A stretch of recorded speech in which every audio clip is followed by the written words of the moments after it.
Kashmir had seen the bloodiest year in 2018 in a decade. At least 495 people were killed due to militancy-related incidents, as well as cross-border firing since January 2018. Up to December 28th, 245 militants and 134 encounter-site protesters were killed.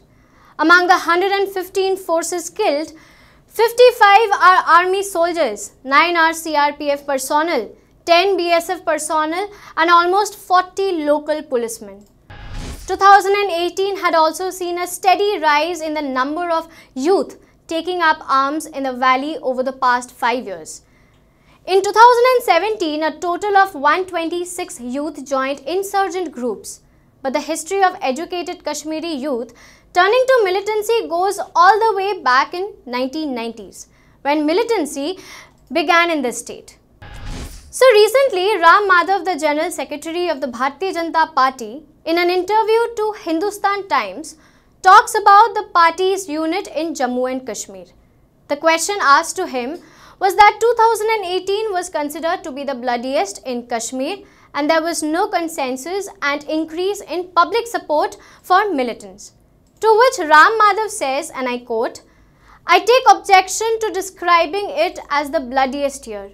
It was a successful campaign against terrorism in Kashmir, not just in the year that has passed, but in the last few years. We have been able to successfully neutralize a large number of terror modules." Madhav further said that things have improved and nobody should doubt our determination to eliminate the last terrorist in the valley. Yes, we know that the army men with the direction of the center had successfully campaigned against the militants, but that has also increased the number of youth joining the militancy as well. Let us hear what the correspondent from Kashmir has to say. Actually, what the Ram Madhav has said is also right, as forces has killed maximum number of terrorists in 2018. But on the other hand, what the other political parties are saying that the most successful year would be that in which no youth would join militancy and there would be no bloodshed. So I am also agree with those parties who are saying that there should be no bloodshed in the Kashmir and no youth would join militancy. That would be the successful year. Exactly, BJP should think about that and should frame such policies that would definitely that could bring peace into the Kashmir. Killing militants and bloodshed is not the final solution. They have to think about the final solution which could bring peace to the Kashmir. When the BJP was in power, and it was quite apparent that the people in the Kashmir, they really dislike BJP, and the maximum number of stone pelting incident happened during the BJP tenure. And after the breakup of BJP and PDP alliance, the incidents of stone pelting had reduced to really minimum. So it is very much apparent that the Kashmiri people, they don't want BJP to be in power, and the question of development depends upon what the Kashmir actually wants. And moreover, what kind of development the Ram Madhav is saying, the governor here is working very good. He has really ordered for the swift completion of all the projects pending who were pending. So overall, Kashmir wants such policies which could bring peace into Kashmir. And as far as the development is concerned, governor is working good. And if BJP again wants to come in power, firstly, BJP has to think about how to bring peace in the Kashmir. Rest development should be the second issue. Ram Madhav, who was previously associated with the RSS, was assigned to several key positions in the organization. Then later in 2014, he joined BJP and was appointed as one of its national general secretaries. So basically, Ram Madhav is a juvenile in politics, and coming from a hardcore Hindu hardliner, he was given the responsibility to handle the situation of Jammu and Kashmir. Now after 2014 Lok Sabha elections, BJP allied with the Mehbooba Mufti-led PDP and together had bigger motives and bigger visions to bring peace in the valley. But later in 2016, the BJP ended its alliance with the PDP, which known for its ideology and regionalism, and said to have soft corner for extremists like Hurriyat leaders, which is completely opposite to BJP kind of politics. Both the parties had visions of ruling which was simply a marriage of convenience, And this marriage of convenience is bound to go bad. So seems like the sole objective of this gentleman called Ram Madhav was not only to get an ideological alliance, but to get a power structure for the Bharatiya Janata Party in the state, as he was driven by the concept that more states should be under the saffron belt. Now, HW News Network has also spoken to National Conference spokesperson Tanveer Sadiq, where he speaks about Ram Madhav, the post-BJP-PDP end alliance scenario, and other issues related to the valley. The problem is, ever since the RSS has dealt with Kashmir, they have only, advocated a very iron fist or a military solution to Kashmir. Now, Ram Madhav ji comes from the same circle. Now, Ram Madhav ji does not understand the nitty-gritties of Kashmir or the genesis of the problem. The problem that they feel is anything can be dealt only with an iron fist or only militarily, and that is not the real solution. The real solution lies in the political nature of it.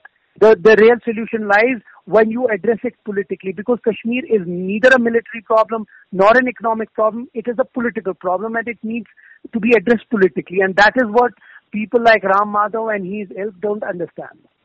And that is why the situation is as bad, has gone where it is right now. There are three things. One, that ever the BJP government, both in the center and the state, when they were in alliance with the PDP, those 3.5 years have been the bloodiest in the history of Jammu and Kashmir in the recent years. Okay, so now there are two things. One, when they say that they have neutralized a lot of people, our only point is that this is not a thing to be celebrated, because at the end of the day, a good year would be where there would be no killings, whether from the security forces, whether civilians, or whether militants. The fact that majority of those killed were Indian citizens, were just normal, common people till a year or a few months back. What led them to take up arms is something that the central government and the people sitting in Delhi need to think about. See, the fact is that they were not militants before, they became militants. Why? We have to go to the root cause. So this is an abject failure, of the central government and the state government, that they could not approach or reach out to the people, and that led to whatever the situation is now.